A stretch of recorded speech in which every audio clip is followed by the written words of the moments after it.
Welcome to Politics Done Right. I am your host, Egberto Willies.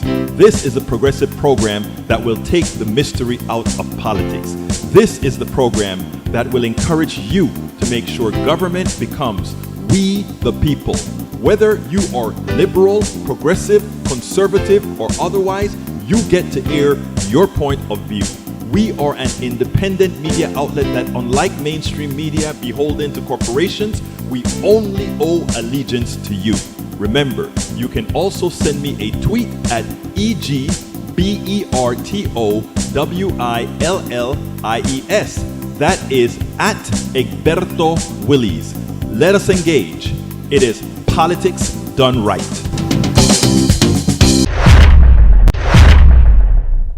Well, folks, welcome to one more edition of Politics Done Right. I'm Egberto Willies, your host. Thank you so kind of being part of the show. We are going to have a great show for you today. A great show. Like I always say, we're going to have a great show. How are all my peeps doing today? I trust you're all great and doing fine. Yvette Avery Herod is in the house. She says, afternoon, PDR Posse. Alistair Waters is in the house. I'm seeing Alistair for the second time of the day. So you made it, my dear sister. You made it. Of course, the one and only Robert Davenport is in the house. Robert Davenport 2? Or is it 3? I think it's Robert Davenport 2 is in the house.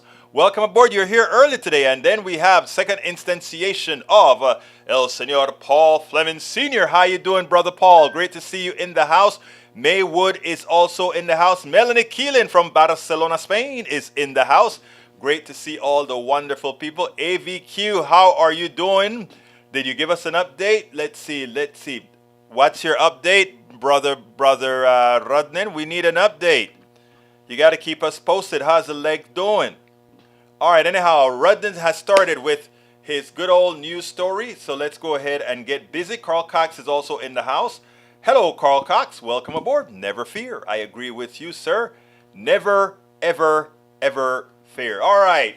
East Idaho news. Scientists say Great Salt Lake will disappear in 5 years without massive emergency rescue. The report's authors called on the legislature to support the efforts while simultaneously putting in place longer solutions that would allow reduction in water use. If the drought persists in the west, a climate scientist suspect will reach unstable level in inflow would require water cuts of 50% of the Great Salt Lake watershed. Wait a minute. Do we use any water out of Salt Lake? That is too salty to use. Please enlighten me. I didn't know we took water out of there to do anything with it. Let me know why. I don't know. I don't have the answer. Michael Rones said, Life Science. Utah's Great Salt Lake is on the verge of collapse and could expose millions to arsenic-laced dust. Yeah, that's when it dries up like we had in the Lake Salton in California. Let's see. Scientists say excessive water use is to blame, with 74% of diverted lake water being used for unsustainable agricultural practices. A team of 32 ecologists and conservationists say the lake lost 73% of its water and 60% of its surface area in the area since 1850 and is facing unprecedented danger without emergency measures to add an additional 326 billion gallons of water to the lake per year, or enough water to fill 500,000 Olympic swim pool. It could pass the point of no return by the end of 2024. Scientists and conservationists pin the blame squarely on excessive water use by the region, alfalfa and hay farmers, which takes 74% of million. I didn't know that you could grow that stuff in salt water. I guess I learned something every day. The American Southwest mega drought is about to claim yet another victim in Utah as the Great Salt Lake. Oh, today's your Salt Lake Day, Mr. Rudnan. Up within 5 years' time, it is mismanagement of Utah's watershed isn't properly addressed, with immediate and complete ending of 2 unsustainable agricultural farming, alfalfa and hay farm. Within this year, they'll be on the path of no return. All right, got that. Truth out. Republicans vote to revoke IRS funding, which would raise deficit by $114 billion. They can't do it because it won't get signed. But they're trying. I think we let them vote on it. I want them to vote on all these crazy bills, because we can say, hey guys, you see how crazy these guys really are? That is where we need to go, and I think we are going there. Let's see what else it says. House Republicans held the first vote with their new majority on the bill, slashed over $70 billion from Internal Revenue Service funding that was pegged to allow the agency to go after wealthy cheats. Republicans have specifically targeted the IRS funding, with Democrats passed in last year's Inflation Reduction Act, proposed cutting nearly 90% of $80 billion, including the Democrats passing recoup some of the budget deficits that the agency has suffered at the hands of Republicans over the years. The bill passed on party lines with 221 to 2010. Democrats in the Senate have vowed not to take up the bill, and the White House vowed the president wouldn't sign it. He would veto the bill. All right, Michael Rodman, last one. The Office of Management and Budget wrote in a statement of administration policy in a firm way for the administration to state its official stance on this legislation. Far from protecting middle-class families or small business, H.R. 23 protects wealthy tax cheats at the expense of honest middle-class taxpayers. With their first economic legislation of the new Congress, House Republicans are making clear that their top economic priority is to allow the rich and the multi-billion-dollar corporations to skip out on their taxes while making it harder for ordinary middle-class families and pay their taxes they owe. That's their agenda, not lowering costs or cutting taxes for the average American worker, which is very, very true. Sadly, they don't look at the policies that would help regular American citizens. Republicans are, last one from Radnan, Republicans are sure good at making up issues, convincing conservatives that there's a problem, pretending that the problem affects average American citizens, but it doesn't. Yes, of course not. The tax system doesn't affect us. But you know what else they're doing? There's a report that came out that says gas stoves, we need to think about whether we should, in the future, kind of ban it because it uses natural gas. Electric stoves are more efficient. I just learned that. I thought gas stoves were more efficient. It turns out electric stoves are more efficient. So I read. And then we boil water in this canister, right? And if you take a look at how it operates, when you boil the water, the water encompassing the whole heating bulb. So there's no escape of heat except through the water. Pretty ingenious. I was trying to think, is that really more efficient? Actually, it is. The gas stove, the heat goes in all over the place. This one, the heat was concentrated. All right, continuing. Let's see what we got here. Let's see. Macarons, Egberto, you don't see my comments on Twitch. I mentioned I'm doing how I'm doing. Errands that took me an hour now take me 2 hours. Surprised I'm here on time today. Well, we love you, Michael. That's why you're here. But no, I guess the Twitch email didn't come over in time because I didn't see that message at all. Oh, yes, I see it now. I see it. Yes, I do see it. Okay. What else have we got here? Egberto Willis, I split 2 issues into 6 comments, 2 articles followed by commentary on them. Might be a bit much. No, I think that's an important subject. It's fine. Paul Fleming says, my wife prefers baking in a gas oven. Okay. I don't know. Well, I don't bake, so I don't know the difference. Alistair Waters says, hi, Melanie, May, Robert, Paul, Yvette, Carl. I love it. We got a family here. Anyhow, folks, subject of the program today is, Carl Cox says, hi, Alistair, as well. Subject of the program today is, I forget. No, I don't forget. I just want to be able to read it correctly. Off of my Daily Coast, because it's also playing at Daily Coast. So the subject of the title of the show today is Minnesota governor gives Democrats marching orders, and Maryland governor, we are the patriots, and Larry Summers on crypto. All right, I've not had gas cooking for over 8 years, according to Alistair Waters. At first, it was my preferred, but now I can go either way. Rudnan says, as it comes to electric stoves versus gas stoves, it all matters where the electricity comes from. Coal-fired power plants are dirtier than fracking. Same problem with EVs until we get off of coal. True. And E2247 says, hello, relatives. Today's visit will be the greatest ever. I love you, E2247. You always bring up the day. And Maywood says, they also forgot or ignore the need to invest and the need of maintenance. Of course, we need to invest in people. All right, let's get busy with the first video. It's about the governor of Maryland asserting his patriotism and taking second fiddle to absolutely nobody. So let's go ahead and get busy and talk to the governor. Too often, Democrats cede nationality, they cede citizenship, they cede Christianity, they cede religion, they cede all these things, patriotism, to Republicans for no good reason, right? Because some of the most unpatriotic people that we have are those people who don't want to pay taxes that keep our economy going, that keeps our systems going. They don't want to help others, etc., etc., etc. And we cede patriotism to those guys. We should never do that. The real patriots are progressives, people who want to move this country forward. That's why I love the way Wes Moore, the new governor of Maryland, remember Maryland flips its governorship from Republican to Democrat. I love the way he handled this question from Dana Bash. Check this out. We'll take it on the other side. The fact that we're focusing on policies that can make their lives better. During your campaign, you said that the idea of patriotism has been co-opted by Republicans. What do you mean when you say that, and how do you change it? You know, I love this country, and I have fought for this country, and I will keep on fighting for this country. And I know that I come from a family of patriots, where I come from a family of ministers and school teachers and operating engineers and people who built this country with their hands. And I define patriotism when I left my family and I deployed with the 82nd Airborne Division to Afghanistan, wearing the uniform of this country.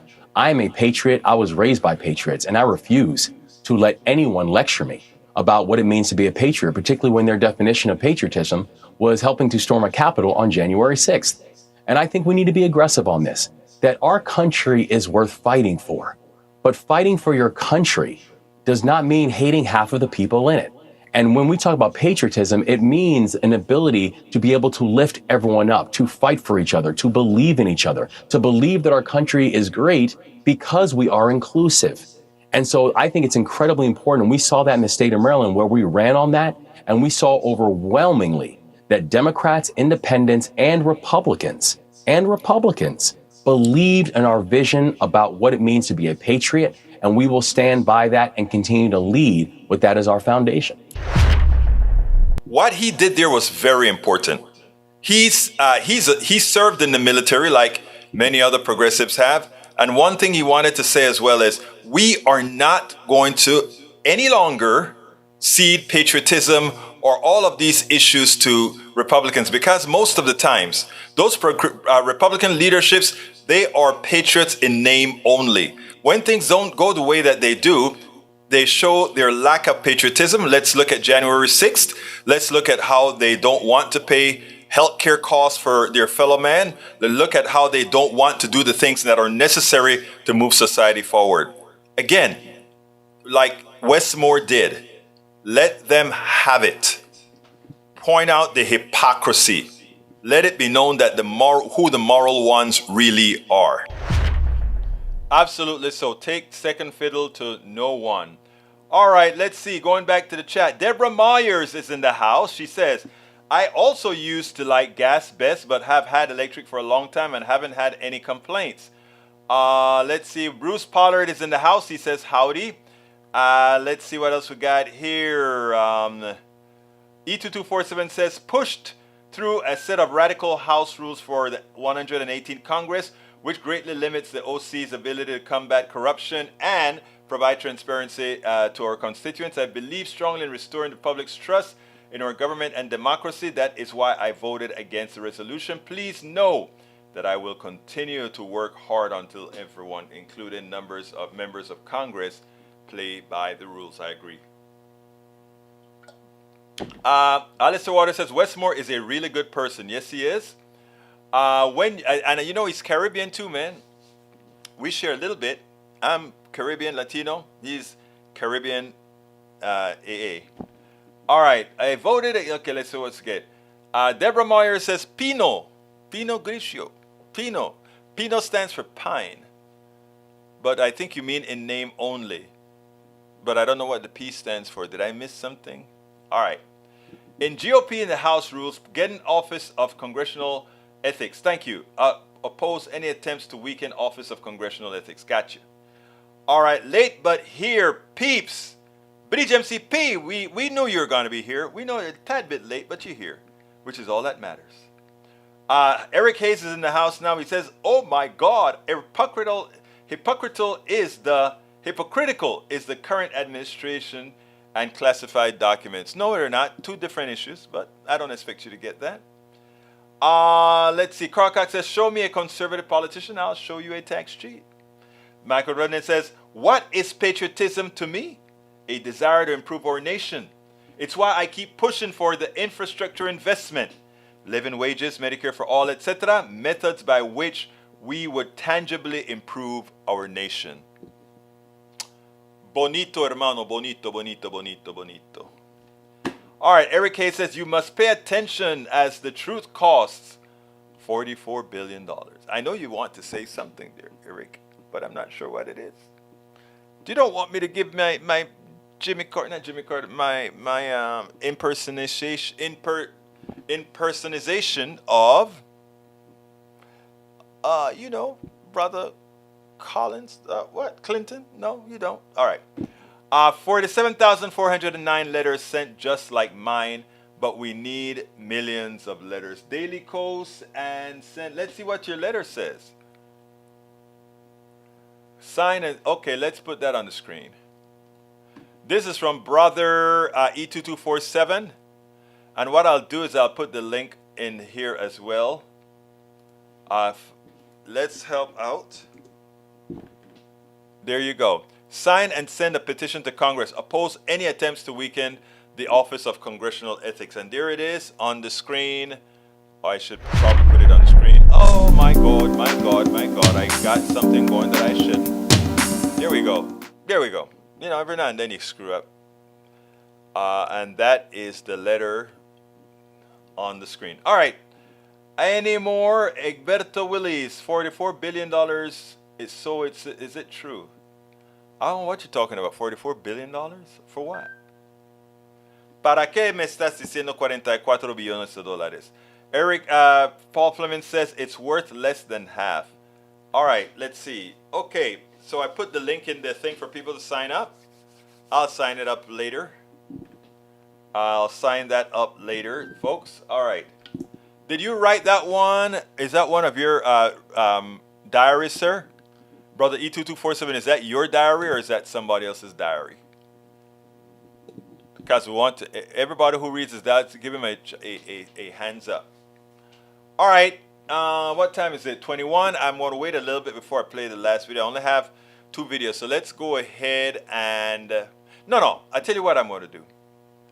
I will go ahead and play this video, and then we'll have some more later. So let's go. Democrats are in control of both houses in Minnesota, and the governorship belongs to Tim Walz, a Democrat as well. And I wanted you to listen to this because Governor Walz is bold. And what he's asking Democrats is, don't think puny. Don't think maybe we should kind of compromise before we need to compromise. Think big and get things done. Listen to what the governor had to say.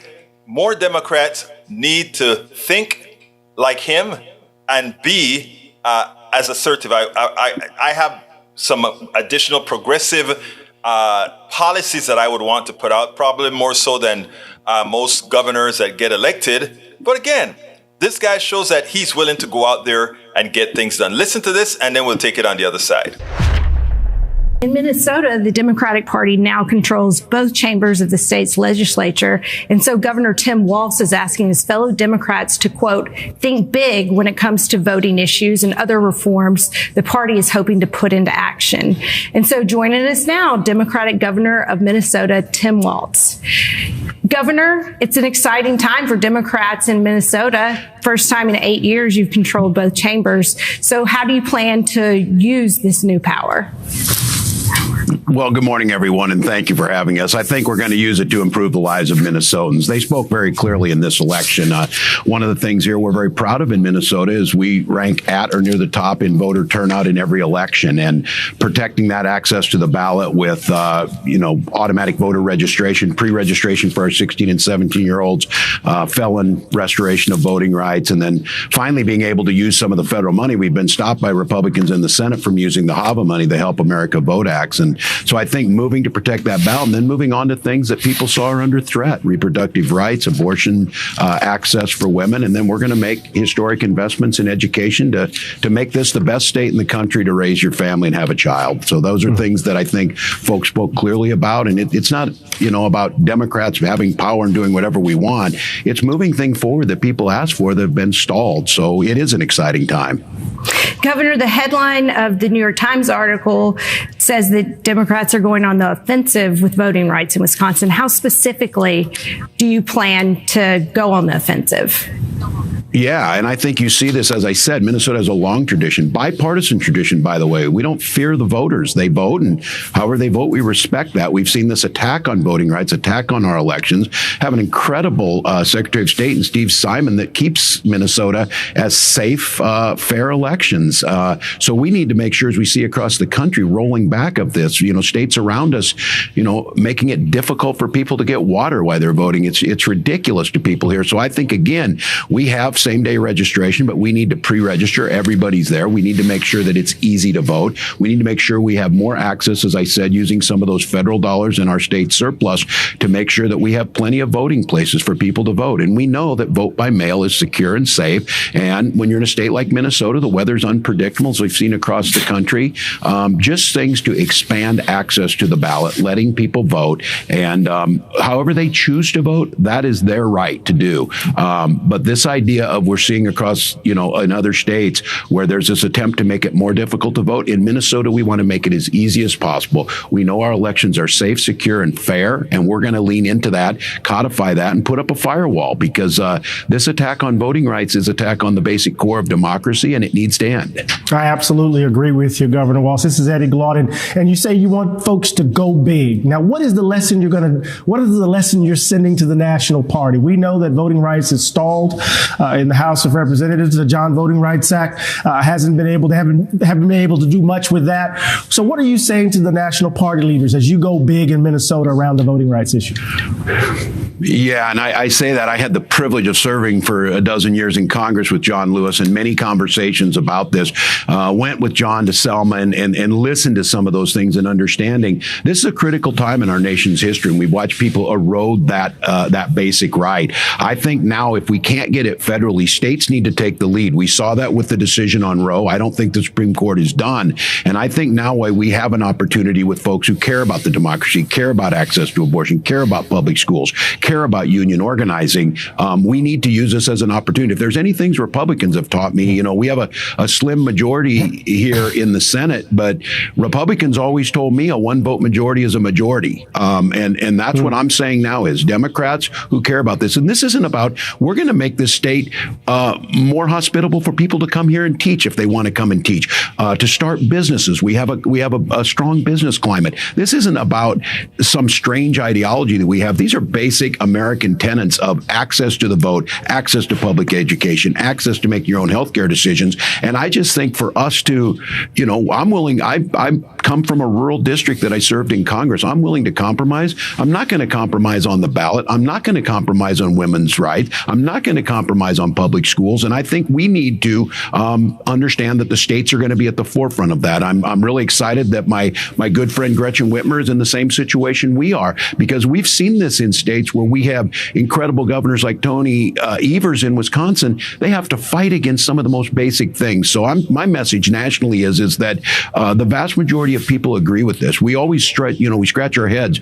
People know that we need to do something around safe gun legislation. It pulls out the roof, yet nothing happens. I think states, when they're in an opportunity to make a change, need to go bold. Yeah, Mr. Governor, I actually was going to go on that very topic. Democrats wanted to go big on the idea of gun safety, and your state touched by this just a few days ago. The Mall of America, the famous mall there in Minnesota, yes. 5 people were arrested in the fatal shooting there that sent the mall, the nation's largest, into lockdown for hours on the eve of the holiday. In fact, members of the New York Giants were there and had to shelter in place for a few hours. What more can be done on guns, both at the state and federal level. Yeah, I was in the very store yesterday with my two children, 21 and 16, and they're talking about it, how outrageous it is. Look, I served 24 years in the military. I have fired these weapons. I know when there's a place for them, and it's the battlefield. I'm also a lifelong hunter. I'm a pheasant hunter. It's my thing. I grew up doing it. It's cultural, and it's all of that. The common sense things that we're talking about, whether it is making sure that we're doing good background checks, making sure that we have red flag laws, those things don't impede your lawful right to own firearms, but there are too many guns on the street. When we have 18 and 17-year-olds with illegal firearms on the streets, strengthening penalties around star purchasers, we need to recognize these types of things don't happen in the same numbers they do elsewhere, and people have the freedoms to do things in other countries. We need to get this fixed. And again, I come from a rural area. I come from a culture, as I said, of hunting and serving in the military. There is absolutely no argument to be made that you need these weapons of war and that there shouldn't be restrictions against them. Again, we make it difficult for an 18-year-old to register to vote, but they can buy an AR with no background check in some cases. It's ridiculous. So I agree with you. Minnesota's we're not immune to this. It shakes us. We, again, are traditionally a very safe state, but we've seen a rise in violence, especially gun violence. And again, we're going to put money into the things that stop this from happening. But I get, it's irritating to me when I hear Republicans say, well, it's a mental health issue or something like that. We have a lot of issues dealing with mental health, but many of those people are not violent. It's a gun problem, and we need to figure that out. Good for you, Tim Walz. I think it's important for us to understand that people respect strength. People respect those who are actually doing something that they feel is moving the country in the right direction, things that are positive for society as a whole. Great job. Absolutamente great job. Absolutamente great job. Going back to my good old peeps. Let's see. Michael Rudnin says, E2247, I'll sign that letter. Added a few comments, copy pasted from yesterday's show. Eric Hayes, enjoy Minnesota, spend your life away. And if you want those policies, move to that state. Nope, I'm changing the policies in the state of Texas, in the state of Alabama, in the state of Mississippi, Louisiana, Arkansas, North Dakota, South Dakota. What other, in all the other states. Can you name the 50 states? Yes, I can. Yes, I can. All right, let's continue. We got Eric Hayes says, enjoy Minnesota. I read that. Paul Fleming replying to Eric says, if you believe that, have a river for you to sell downtown Las Vegas. That is so funny, Paul Fleming. That is so funny, brother Fleming. All right, Eric Hayes says, no, that's a reply. Para ver, see what Walz said. Federal surplus, what a drag on other states. No. Let's get it clear, Eric Hayes, you're a smart guy. You can figure this out. I just want you to know that the blue states support the red states. Okay? Alabama, beggar state. Kentucky, beggar state. Mississippi, beggar state. Louisiana, beggar state. Texas, break-even state. Okay?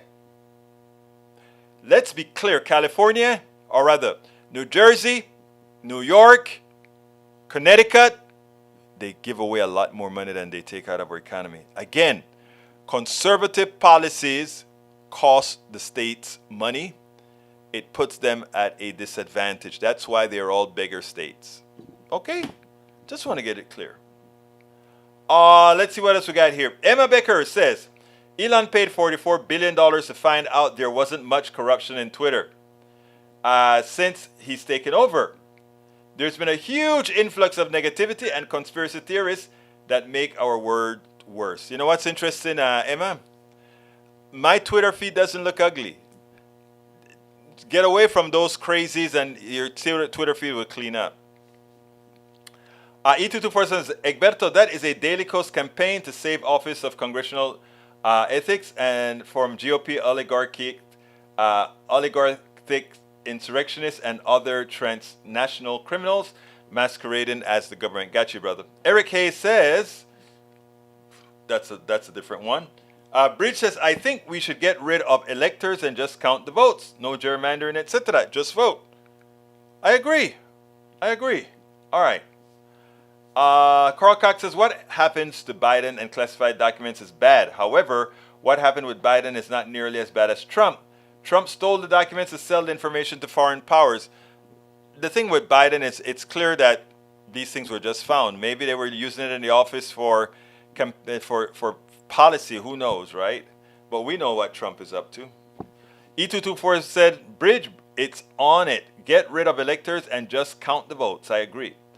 Military has been doing mail in, so should we all, disabled people, etc.? Yes, I think so. Hey, Eric A says, fix your own state accordingly. That's what we're doing here. That's why we got Politics and Right. We're fixing our state. That's why we have the Progressive Forum. We're fixing our states. Okay? Beep, beep. All right, Michael Runner says, Emma Bloomberg, Elon Musk becomes the first person ever to lose $200 billion. So much for him being smart, eh? Not very smart, that is. But it says, past there is no harvesting was debunked. Oh, what is that? Harvesting, what is that about? I missed a comment somewhere. All right. Conservatives talk about mental health problems, then fail to fund mental health issues. And yes, single-payer Medicare for all would do nicely. Yeah. Again, they have no core. Let's see. Eric Hayes says, California is a freaking mess. California doesn't have a budget deficit.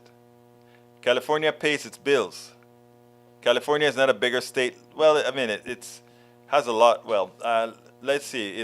I don't remember if California is a bigger state. Is California a bigger state? I don't think it is. The blue states are now the bigger states. Who wrote that? You have to watch what you read. Oh, of course, it's a Washington Examiner. Haha. Oh boy, it's so funny. It's so funny. It's so funny. All right, continuing, we got para ver. Eric A says, Egberto, nothing begging about Texas having a $33 billion surplus. And guess what they're going to do? Give it back in tax relief. You know what? If we were smart, we'll take that $33 billion and put it into education. The reason we have a surplus is we don't invest where we should invest. Healthcare, education, and all these areas. Come on, grow up, people, grow up. We have that money because it's monies that we're not putting out there in the system. Pobrecito, pobrecito, pobrecito, pobrecito. All right, let's see what we got here. Again, there was no ballot harvesting. The 2,000 mules has been debunked. Bridge, Mike Cisak is, brother Cisak is delusional. We know that. All right, Carl Cox wants Ashley Willis to be president in 2024. All right, I'll tell her about it. I'll tell her, yes, I want her to be president too. Egberto Willis, keep them ignorant and you can control them. That's it, baby doll. That's exactly right. Eric A says, grow up, give back, help taxpayers. Wow, Eric. No parece que no puede penetrar tu cráneo. It looks like it can't penetrate your brain, sir, but still love you, man. Okay, again, there was no ballot harvesting. Mike Cisak getting his information from conspiracy mills. Again, he does. He needs to read fact checks. He doesn't. California faces $25 billion deficit in end to surpluses. Well, we'll see what they do about it. Maybe they'll just raise taxes a bit. In California, raising $25 billion in taxes is just un poquitito nada más. Just a little tiny bit. So maybe they'll do that. We hope they do. We hope they don't go slashing funds. All right, E2247, the Brennan Center has developed recommendations on how to fight misinformation based on analysis of how it takes root and circulates. Love that. And that article is something that brother E2247 has put on the screen. 3 lessons on misinformation. This is from brother E2247. 3 lessons on misinformation in the midterm spread on social media. Election-related falsehood corrode American democracy, and also Brazilian and others. Since 2020, lies about a stolen presidential election cropped up in dozens of campaigns for election administration position. Let's see. So go ahead and read that one. I placed it on there just for you guys to see. But we will continue with the program. Don't you have to be above 35 for president? Is it 35 or 34? I could be wrong, but I think it's 34. But I could be wrong. Michael Rennie says 2,000 mules It's funny. They watch people dropping off their mail-in ballot and then think there's a crime in voting. Oh my God. Sometimes the right wings amuses me. I mean, if it weren't so pathetic, it would be funny. But the other item, there's another item I wanted to cover here. The Pentagon budget should be cut, but don't trust hawkish blow hard for this minute. I wanted to cover another subject here. Bear with me as I find it on Common Dreams, because it was a rather important story, I think. Where is it? Come on, people. Where is it? Well, it is called, bear with me, folks. I'm coming. It is called Ask Larry Summers. Yeah, that's what I wanted to do.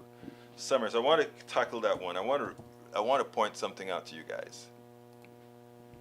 Article in Common Dreams. Who will ask Larry Summers about his crypto shenanigans?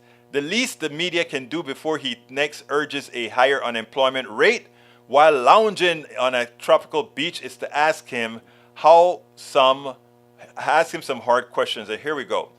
On Tuesday, Cameron Wiglovitz publicly accused Barry Silbert, the CEO of cryptocurrency conglomerate DCG, of engaging in an elaborate fraud to illicit pump up the Bitcoin holdings of its subsidiary Genesis Global Capital. The Securities and Exchange Commission and Department of Justice have both opened early-stage investigations into DCG and Genesis likely to look into similar claims. While we, of course, condemn fraud and hope that the retail investors will be made whole, the Revolving Door Project doesn't especially care if one crypto tech bro, Silbert, happened to follow in the footsteps of Mark Zuckerberg and dupe a pair of crypto tech bro twins. We do care about the individuals who are left with collateral damage. That the architect of the possible con, Silbert, was advised the while time and another person whom the Winklevoss twins have an infamous history.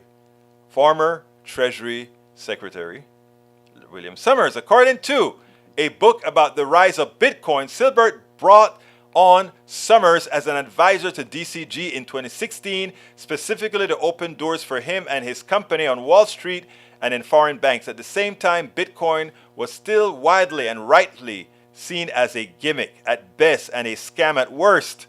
But Summers' support for Bitcoin made DCG and Bitcoin appear more respectable to investors, journalists, academics, and regulators. All right, that's where I end reading that for now. We should remember, Summers is the guy who wants there to be higher unemployment. Summers is the guy who wants the feds to raise interest rates on us, we the people. We didn't cause inflation. Inflation is caused by the gouging by these corporations. Inflation is caused by a supply chain problem created by these thugs, and we should pay the price.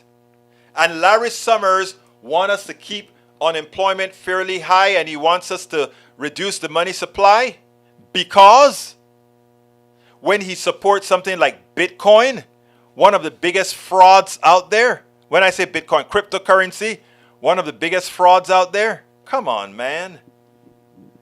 Let's get with it. You know, I've been to a lot of cryptocurrency, not a lot of them, but a few cryptocurrency webinars, right? I really was hoping that there was something to these currencies. There's not. It's a wish and a prayer. You know, people say, well, the dollar doesn't have anything back in it either. Yeah, it has a government back in it. There's no government back in cryptocurrency. Oh, let's see. Why was our oil supply reduced and now not put back? Go ask your capitalist, sir. I'm sure they'll be happy to answer you. Go ask them. You know, by the way, we have Republican Nancy Mace coming on TV now. Oh, now that Republicans are putting out the vote to end abortion, I don't know why they're doing that, but you voted with them all the time. Why wouldn't you know? So now she's all over liberal media. All over liberal media. Trying to say, oh, The Republicans are doing this abortion thing that I don't like. Oh my God. Leave the damn party. Join the people who support the policies you support. All right, continuing, my dear friends, beautiful people. Let's see. Mike Cisak gets information from conspiracy mills. Yes. Carl Cox, eat too many eggs and you get egg people on. Eat too many stew and you get in a stew. Eat too many pickles and you get into a pickle. Plain and simple. Are you trying to be funny, Brother Cox? Is that what you're trying to do, sir? It was funny. Paul Fleming says, on the first day of work, Republicans increased the deficit by $100 billion. It's amazing, isn't it? But you know, are you going to hear the mainstream media say that? No. Actually, I think Cox is more like $114 billion. But who cares? 10 billions here, 12 billions here, 14 billions here. Nobody cares, right? All right. May Wood says, they waited till now to make it public. Yes, but they immediately reported them and turned them over. And yes, it's been investigated. And I would have held it too, because the Republicans would have do what they're doing with it right now, trying to make it into the same thing that affected Trump. So I am for exactly what they did, not release it and allowed the election to be skewed by misinformation that we are poor at answering by Democrats. So yes, did they hold back on the information very long? Yes, they did. Do I suggest that would I have suggested they do that? Absolutely so. I am not going to, next to an election, I'm not going to give Republicans more talking points than I have to. The Biden administration should come out and say, yeah, we held it back. But you got the information 6 days before the election, yes. So why did you hold it back? Because I didn't want the Republicans to use it as some sort of a cudgel. No, we won't allow that. We're not going to play those games at all. Paul Fleming says, even if you told him why it wasn't put back, he wouldn't believe it. You know. Again, when we talk and when we discuss with people on the right, it's not necessarily to change their mind. It's to change the mind of those who are capable of thinking for themselves and that are listening to the discourse. That's what it's all about. I think Mike Cisak may be too far gone, and he will only change when something directly impacts him. That's when he'll change. All right. Eric A. says the Dems and 18 GOP increased the debt by $1.7 trillion for no reason. For no reason? Do you really believe that? Wow. He believes they increased the debt for no reason. They increased the debt for no reason. I don't think that is right, sir. I don't think you're right about that. I think we should start being a bit more smart in the way we do things. I honestly do. I have one more video to show you, actually. I don't remember if I showed it yesterday or not, but it's how George Stephanopoulos really got this particular right-wing Republican who thought everything that you saw. You remember in the House? Remember all the trouble that you saw in the House? It was okay. It was okay. It was okay. Check this out. Republican Congressman from Kentucky, Andy Barr, went on to This Week with George Stephanopoulos, and I think George gave him just enough rope to hang the entire GOP's process for speaker selection and how they're going to actually effect policy. I want you to listen to this, and then we'll take it on the other side. Joined now by Congressman Andy Barr. Congressman Barr, let me begin with you. You were with Speaker McCarthy right from the start. You were one of his strongest allies. Are you concerned that he gave away too much in order to get the gavel? George, I'm really not. And I understand the American people's frustration with the delay in electing a speaker. Certainly, it's going to be a challenge to have a conference full of independent thinkers with a thin majority. But, you know, not only did the framers of our Constitution expect us to debate the operations of the House and the House rules and how we're going to function, That's what a healthy democracy actually requires. And if you want to understand what happened on the House floor last week, you have to understand why the American people fired Nancy Pelosi and the Democrats and elected a new Republican majority. It's because what Scott said, because Speaker Pelosi used the pandemic to lock down the House of Representatives, to use proxy voting and remote committee proceedings to consolidate power in herself and a few other leaders at the expense of rank and file members and the millions of Americans that they represented, to eliminate transparency, to write 1,000-page omnibus spending bills behind closed doors. And so the dysfunction was in the prior Congress. And the process that we went through this week was quite healthy from the standpoint of getting all of these issues resolved now so that we can have a template going forward to come together as a conference. We proved to ourselves, George, that we can, with perseverance and a lot of hard work and a never give up attitude, we can come together and unify to advance our agenda. It will be a challenge, no doubt about it, with the diversity of opinions within our conference. But that was what was happening last week, was to forge a consensus so that when we reach issues like the debt limit, when we reach challenges, we've proven to ourselves we can come together, we can set aside our differences and ultimately compromise to be an effective majority. Did you really resolve them now? Any single member can bring a motion to vacate the Speaker's office. You have the Freedom Caucus being given basically a third of the positions on the Rules Committee, which will undermine Speaker McCarthy's authority. Aren't you simply setting up a situation where on every major spending bill, anything having to do with the debt limit, anything having to do with keeping the government open, you're going to be back in the same situation again? Well, let's be clear, George. Remember, this motion to vacate was only altered by Speaker Pelosi. We're just going back to the pre-Pelosi rule that was in place since 1910. I don't think that's an issue at all in terms of creating chaos. I think it's what the House has had every term before Pelosi came into power.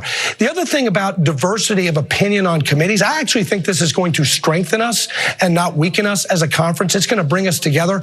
If there are issues, if there's difference of opinion, you want those differences of opinion to be aired in committee on the front end, because you don't want those difficulties when the bill comes out of committee on the House floor. Let's have the opportunity to have an open amendment process in committee so that you forge that consensus at the beginning of the legislative process so that the bills that are brought to the House floor actually have a meaningful chance of passing. Again, this is why I think going through the difficulties of last week will serve this majority well. It will make us a more effective majority. But didn't the agreement also include an open amendment process on the floor, which sort of undermines that entire premise, doesn't it? Well, I think, look, as you pointed out, I'm a strong supporter of Kevin McCarthy. Patience, his willingness to be open-minded and listen to all members, his good humor, the fact that he was humble in his leadership style, his perseverance, all of those qualities were on full display for the American people. It's precisely why he does need to be Speaker in this majority. But what I would say is those of us who were with him from the start and those like Scott who came on board with some of the changes and reforms later on, I think we all agree that we need a better process, and I think we ended up a stronger majority as a result of some of the reforms that were put into place. And I think we all are committed to being unified going forward. You notice what George Stephanopoulos did. He allowed Andy Barr to go on and on about how great that fight in Congress was, how great the dissension among Republicans were, or is, or was. It was great, right? It was democracy in action. And what he turns out to say then is that, we made sure that regular order was in effect and also things done in committee as they should be so that when they come to the floor, they get a chance to pass. And Stephanopoulos just let him talk and talk and talk. And then Stephanopoulos had the kicker. Isn't it true, though, that by allowing an unlimited amount of amendments to occur, in effect, you've defeated the purpose of the committee that that dissects what's actually going to be brought to the body by allowing all these amendments unfettered. Isn't that true? And ironically, his answer was, oh, I love McCarthy, and had nothing to do with the answer. Just let it slide. And then the interview was over. I mean, in effect, what this results in, folks, is McCarthy cannot compromise on anything. The right wing will continue to run the party, and it will run the party, or well, if the party run us all into the ground for the next 2 years. It's for good measure that we passed enough legislation over the last 2 years, over the 117th Congress, that will mitigate some of the damage they'll do. It'll slow us down. But then come 1024, it should be then the decimation of what's today's Republican Party. Agreed. We should spend a lot of time deconstructing the news, trying to parse it into a form that everybody can understand. We try to find those. My clicker wasn't working anyhow. Yep, I agree. Anyhow, Emma, the dude is delusional that I can't believe he's allowed to breathe. I read you, Emma. E2247, New Garland has to initiate prosecutors to go after 45. Hey, I just got a link from you. What is ACY? I saw that. I saw that. That text that you just sent, Paul Fleming. I just saw that. That is not cool. Who is ACYN now? I'm looking for that. Who's that about? On the other side this community with serious Democrats. Okay. All right. I'll figure that out later on. Anyhow, Carl Cox, right on from Tom C. Tom C says, 6-year-old schools teacher in Virginia. 6-year-old shoots teacher in Virginia. If only a good kid in the classroom had a gun to stop the shooting. Guns don't kill people. Kids do. I get the sarcasm. I know exactly what you're saying. What else we got? Michael Rudner says, Windbag said nothing of importance, but worse, he got caught because Stephanopoulos just showed how easy it was. Egberto, pardon, that video was a waste of all our time. Come on. You know what we do. We have to show those videos because actually I think you're talking about which one? The video with regards to Andy Barr. I want you to see what they've become. Emma says, if I want to watch a bunch of suck-ups, I'll watch Fox News. There you go. Deborah Moyer says, no discussion of what all House members can do together for the American people, which is what we should be discussing. House GOP can do nothing for the American people. That's true. Let's see. Maywood says, really, most of our problems can be traced directly to conservative Republican. Homelessness, high rents, all of it was created by conservative Republican policies. That is absolutely true. Provable as well. Paul Fleming said, isn't it strange? The more Republicans lie, the more their viewers believe them. It's a shame, but somehow that is apropos. All right, actually, that seems to be the case.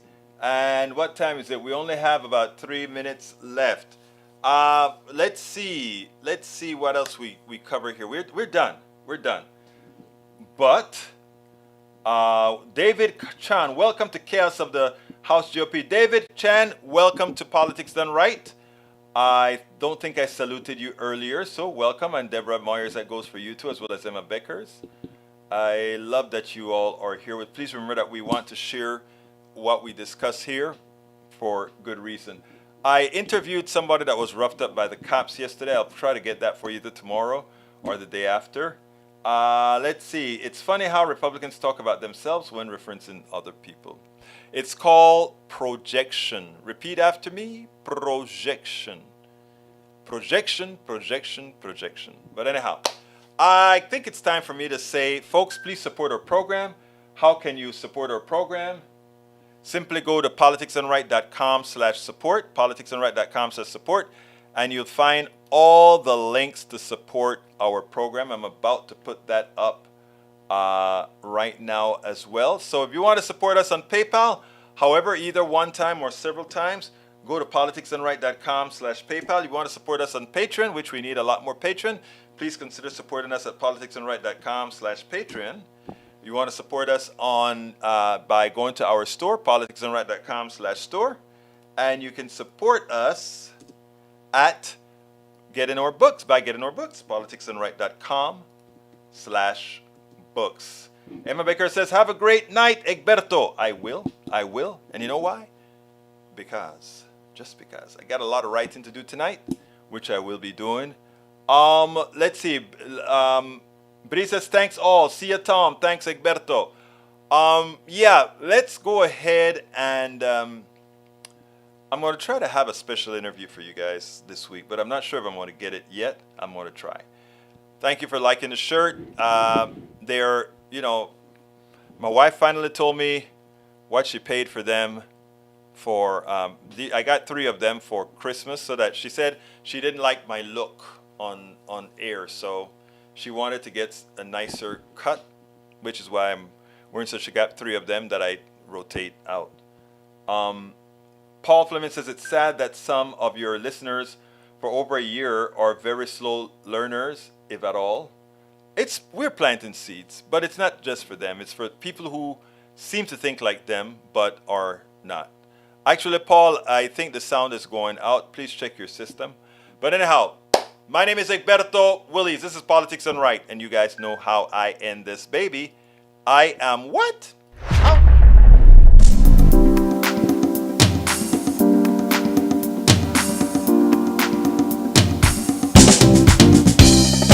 Welcome to Politics Done Right. I am your host, Egberto Willies. This is a progressive program that will take the mystery out of politics. This is the program that will encourage you to make sure government becomes we the people. Whether you are liberal, progressive, conservative, or otherwise, you get to air your point of view. We are an independent media outlet that, unlike mainstream media beholden to corporations, we only owe allegiance to you.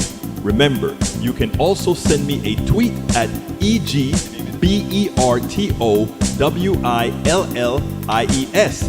That is at Egberto Willies. Let us engage. It is Politics Done Right.